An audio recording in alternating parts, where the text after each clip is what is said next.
আল্লাহ উটের কথা কইলেন কেন, যে কেমনে বানাইছি দেখো নাই, নিশ্চয় ওর মধ্যে কিছু আছে। সমস্ত প্রাণী জগৎ পানি পান করে আর সবটা পেশাব করে বের করে দেয়।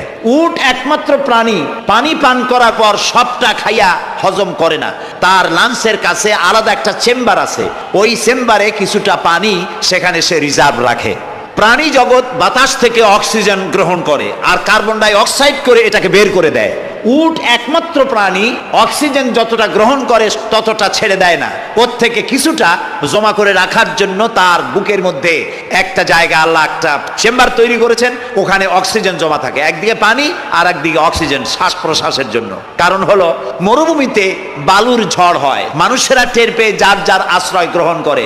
উট তো মরুভূমিতে চড়ে বেড়ায়, সে বাঁচবে কি করে মরুঝড়ের মধ্যে? বালির ঝড়, বৃষ্টির মতো বালি পড়ে গাড়ি ডুবে যায়, পাহাড় ডুবে যায়, এই অবস্থা হয়ে যায়।